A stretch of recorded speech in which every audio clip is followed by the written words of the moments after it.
Hey guys, this is Andrew, and today I'm bringing you a comparison video. And today we'll be comparing the Schiit stack featuring the Schiit Heresy, putting it up against the JDS Labs Atom stack, now available due to the recent launch of the JDS Labs Atom DAC that we have over here. I believe they came out early in 2020, and the Schiit Heresy came out at the end of 2019. So this is a new battle of two very recommended amplifiers, and we're going to see how the stacks themselves compare against each other.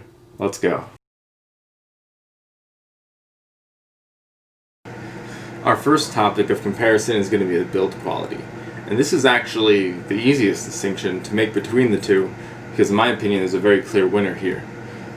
Now the JDS Labs Atom and the Atom DAC do look nice. They are sleek, they are fairly clean, footprint's not bad, and they are solid, but they're plastic, you know. They don't sound too great, they don't feel premium. Nothing about them really screams quality. Whereas the Schiit Magni over here is very solid. It is metal all around, it's pretty hefty, and overall it just looks much better. It feels much better, and it's really not close. You know, anyone who reviews these will tell you the Magni will win against build quality against the JDS Labs Atom.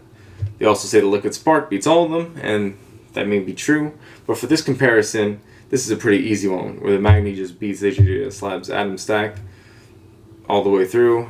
Obviously the amp and the DAC are basically the exact same box, not internally, but on the outside they're very similar, so the build's the same, and I can speak for both of them. And the Magni is a clear winner, so let's move on to something that's a little closer. Now let's talk about the physical features of these amps, and to start off, it's important to keep in mind that these are still budget amps and DACs. You know, at $100 each, you can't expect too much. There's not a ton of outputs, there's not a ton of inputs on either system, but for $99, this is still an incredible value, and I wouldn't expect any of those things, and you shouldn't as well. But we're going to jump right into some of the distinctions between the Atom stack and the Schiit stack. To start with, the JDS Labs Atom has actual buttons on the front of it, including the ability to turn it on with the knob, and also the gain is right here. Compared to the Schiit, where the Schiit Heresy, where those options to turn it on and the high and low gain are on the back of the unit. Now it's not a huge hassle for me. I usually have my unit just sitting on the desk so I can just reach around it. But for many people who like to stow their amps away, that's something to keep in mind, that it's going to be much easier to switch between high and low gain on the Atom, and also to turn it on. These buttons on the Schiit Heresy are also pretty heavy, and it gives them a solid feel, which helps with the build quality. But you can't just flick them up, you have to also hold down the amp as you're doing so. And you know, a very minor thing, but one thing to keep in mind, that it is easier to turn on and adjust the gain on the Atom. The Atom also has indicator lights on the DAC and the amp, and they're very easy to see, and I appreciate that. Whereas on the Schiit stack, the Modi has an indicator light, but the Magni Heresy only has a light internally that you can see if you're standing over the Magni or looking over it. The old Magni 3 used to have a little light in front, but they eliminated that. Not entirely sure why, but they did what they did. It's not a huge deal, but I do like being able to see at a glance that the amps are on. Another thing that's very important to consider is that the Schiit Modi does not need to actually be powered by a power block into an outlet, whereas the JDS Labs Atom DAC does. So you end up with two fairly large power bricks to power this setup, whereas the Modi can run just off of USB power, and you only need to use the large wall charger of the Magni. And when I say large, it's the same size as the Atom basically, but these are all fairly large units, and I think it is much better to only have to use one. These power bricks are also large enough that they may take up multiple slots on your power strip, and that can end up leading where two blocks end up taking up 4 spots or more. And so you might need to actually get a new power strip if you already have a ton of things plugged in. And of course it's not a huge deal and they're not that expensive, but why spend an extra 20-30 bucks on a new power strip when you can just get one power block? So it is one thing to take into consideration, how much it affects you, how much you care. I personally love with the Schiit stack only having one power block to use. I think they're already obnoxiously big and they're kind of clunky, but I know that we need them, and just having one is much better than two. But of course, how much that affects you is going to vary person to person.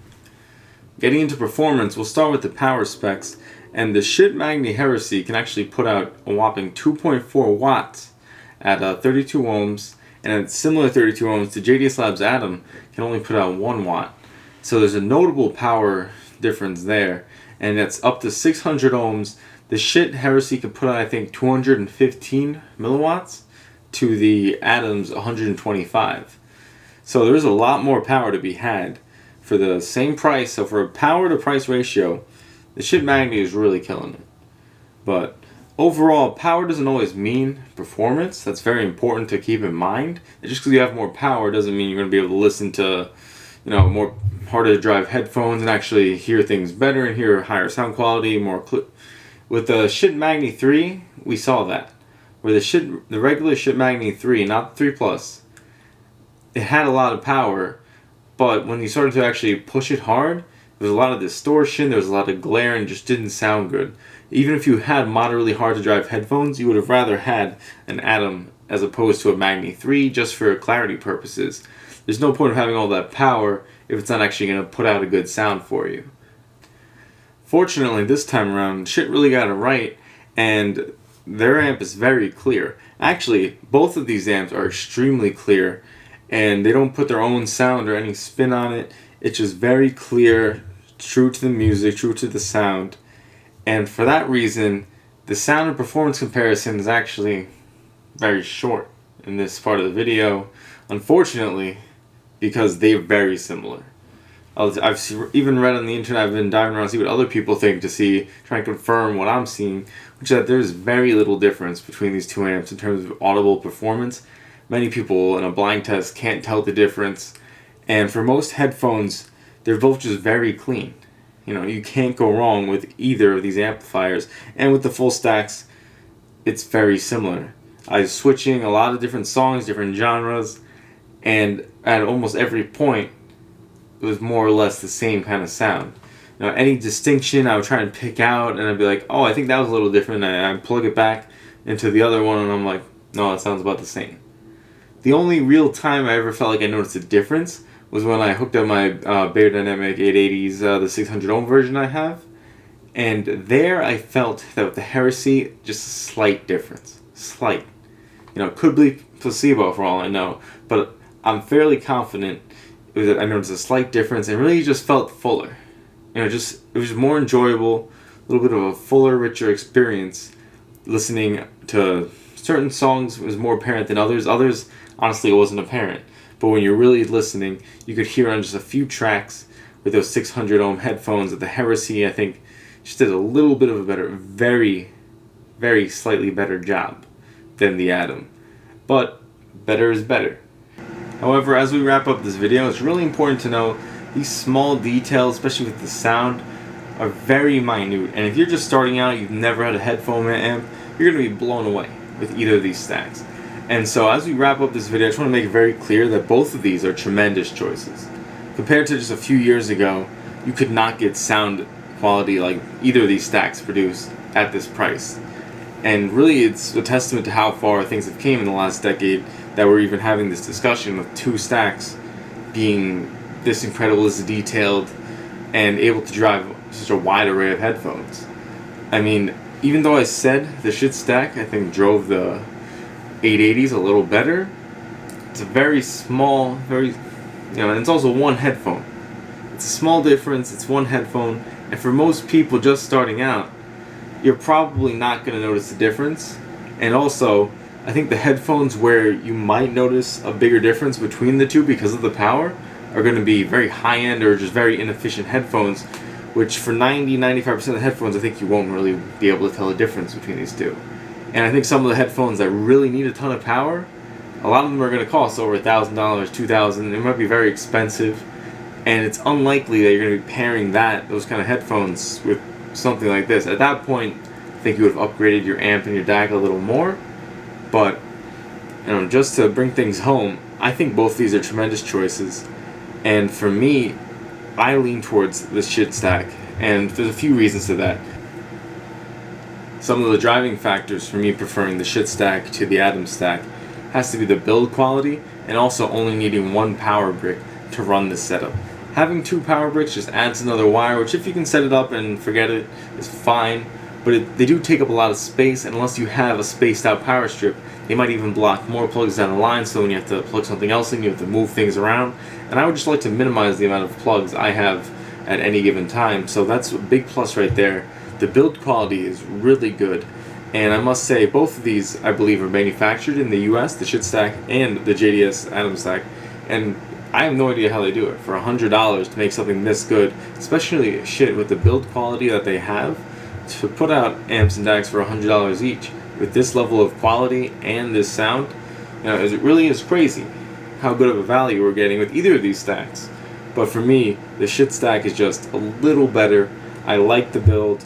I like the higher power in case I ever need it. Most headphones I have right now do not need it, and I think most headphones I ever will have won't need it. So if you like the idea of having the buttons in the front, you know these are going to be stowed away somewhere, or getting to the back's a little bit of a hassle, and you like the indicator lights, I think the Atom stack's still a great choice. Even though I might prefer the Schiit stack myself, I think these are great. I think if you don't really care too much about the build quality, but you like how they look, and don't get me wrong, they are sturdy, they're going to hold up, nothing's going to happen to them, especially you shouldn't be doing anything to your amps, we're not playing catch with these. So that should be fine durability wise. My personal choice just happens to be the Schiit stack, and if anyone asks for a recommendation, that would be my number 1. Of course, that leads to another question: do you get the Magni 3 Plus or the Heresy? And it's a whole nother thing. Alright guys, well I hope you enjoyed this video, I hope you found it helpful. If you have any questions, feel free to just go ahead and leave a comment. If you enjoyed this video, please give me a thumbs up, it's very helpful. If you're interested in this kind of thing, I will be posting more videos on DACs, amps, headphones coming in the future. I'm also going to be doing a bunch of true wireless earbud videos because I do use those very often. I don't always like carrying around a full setup with me. So if that interests you, please feel free to go ahead and hit subscribe. Thank you for watching, and have a great day.